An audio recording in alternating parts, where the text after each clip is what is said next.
ಪಾಕಿಸ್ತಾನ ಪ್ರಜೆಗಳನ್ನು ವಾಪಸ್ ಕಳುಹಿಸಿ ಪ್ರಧಾನಿ ಮೋದಿ ಸರ್ಕಾರದ ವಿರುದ್ಧ ಬಿಜೆಪಿಯಿಂದಲೇ ಪ್ರತಿಭಟನೆ ಶುರುವಾಗಿದೆ.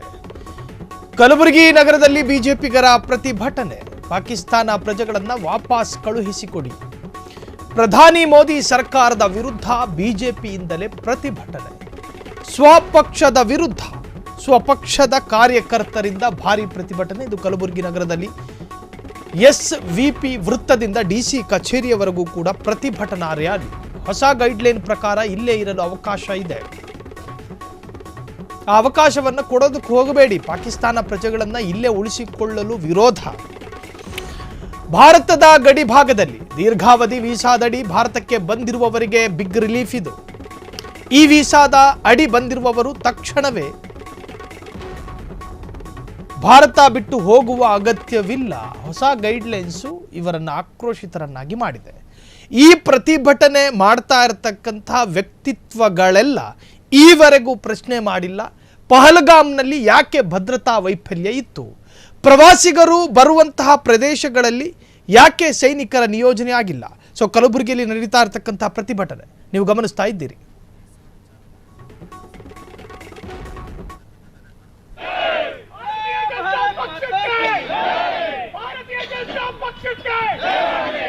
भारतीय जनता पक्षದ ಹೋರಾಟಕ್ಕೆ ಭಾರತ್ ಮಾತಾ ಕಿ ಭಾರತೀಯ ಜನತಾ ಪಕ್ಷಕ್ಕೆ ಭಾರತೀಯ ಜನತಾ ಪಕ್ಷಕ್ಕೆ ಭಾರತೀಯ ಜನತಾ ಪಕ್ಷದ ಹೋರಾಟಕ್ಕೆ ಭಾರತ್ ಮಾತಾ ಕಿ ಭಾರತೀಯ ಜನತಾ ಪಕ್ಷಕ್ಕೆ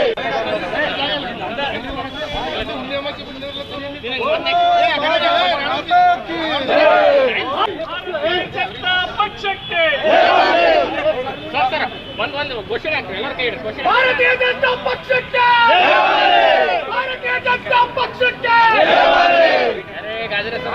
ಹೊರಹಾಕಿ ಹೊರಹಾಕಿ ಹೊರಹಾಕಿ ಹೊರಹಾಕಿ. ಇದು ಕಲಬುರಗಿಯಲ್ಲಿ ನಡೀತಾ ಇರತಕ್ಕಂತಹ ಪ್ರತಿಭಟನೆ. ಇದು ಪ್ರತಿಭಟನೆನ ಅಥವಾ ಮನವಿನ ಒಂದು ಅರ್ಥ ಆಗ್ತಾ ಇಲ್ಲ. ಆ ಪ್ರತಿಭಟನೆಯಲ್ಲಿ ಭಾಗಿಯಾದವರು ಯಾರು ಕಮ್ಯುನಿಸ್ಟ್ ಪಕ್ಷದವರಲ್ಲ, ಬಿಜೆಪಿಯವರೇ. ರಾಜ್ಯದಲ್ಲಿ ಕಾಂಗ್ರೆಸ್ ಇದೆ, ಕೇಂದ್ರದಲ್ಲಿ ಬಿಜೆಪಿ ಇದೆ. ಏಪ್ರಿಲ್ 28ನೇ ತಾರೀಕು ಒಂದು ಗೈಡ್ಲೈನ್ಸ್ ಬರುತ್ತೆ. ಪಾಕಿಸ್ತಾನ ಪ್ರಜೆಗಳು ಭಾರತ ಬಿಟ್ಟು ಹೋಗಬೇಕು, ಆದರೆ ದೀರ್ಘಾವಧಿ ವೀಸಾದಲ್ಲಿ ಬಂದಿರ್ತಾರೆ ನೋಡಿ, ಅವರಿಗೆ ಒಂದು ರಿಲೀಫ್. ತಕ್ಷಣ ಹೊರಡಬೇಕು ಅಂತೇನಿಲ್ಲ. ನೀವು ಸ್ವಲ್ಪ ಸುಧಾರಿಸ್ಕೊಂಡು ಇಲ್ಲೇ ಇದ್ಕೊಂಡು ಇಲ್ಲೇ ತಿನ್ಕೊಂಡು ಇಲ್ಲೇ ಉಂಡ್ಕೊಂಡು ಆರಾಮಾಗಿ ಹೋಗಿ ಅಂಥೇಳಿ ಒಂದು ಹೊಸ ಸುತ್ತೋಲೆ ಅಥವಾ ಗೈಡ್ಲೈನ್ಸು. ಆ ಗೈಡ್ಲೈನ್ಸ್ ವಿರುದ್ಧ ಪ್ರತಿಭಟನೆ ಮಾಡ್ತಾ ಇರೋದಿದು ಯಾರು? ಕಲಬುರಗಿಯಲ್ಲಿ ಬಿಜೆಪಿ ಪಕ್ಷದ ಸ್ಥಳೀಯ ನಾಯಕರು ಸೇರಿಕೊಂಡು ಪ್ರತಿಭಟನೆಯನ್ನು ಮಾಡ್ತಾ ಇದ್ದಾರೆ. ಯಾರನ್ನು ಒತ್ತಾಯ ಮಾಡ್ತಾ ಇರೋದು? ಕೇಂದ್ರ ಸರ್ಕಾರವನ್ನು. ಇನ್ನು ವೀಸಾ ರದ್ದತಿ ಅಥವಾ ಪಾಕಿಸ್ತಾನ ಪ್ರಜೆಗಳನ್ನು ಇಲ್ಲಿಂದ ಕಳಿಸುವಂಥ ಅಧಿಕಾರ ಇರೋದು ಯಾವುದು? ಕೇಂದ್ರದ ಅಧೀನಕ್ಕೆ ಬರುವಂಥ ವಿಚಾರ. ಇವರು ಕೇಂದ್ರ ಸರ್ಕಾರಕ್ಕೆ ಒತ್ತಾಯ ಪಡಿಸ್ತಿದ್ದಾರೆ. ಮನೆಯ ಯಜಮಾನನಿಗೆ ಮನೆಯ ಸದಸ್ಯರು ಮನೆ ಹೊರಗಡೆ ನಿಂತ್ಕೊಂಡು ಅಣ್ಣ ಅಪ್ಪ ಹಿಂಗೆ ಮಾಡಬಾರ್ದು ಅಂಥೇಳಿ ಪ್ರತಿಭಟನಾ ಮುಖಾಂತರವಾಗಿ ಆಕ್ರೋಶವನ್ನು ವ್ಯಕ್ತಪಡಿಸ್ತಾ ಇದ್ದಾರೆ.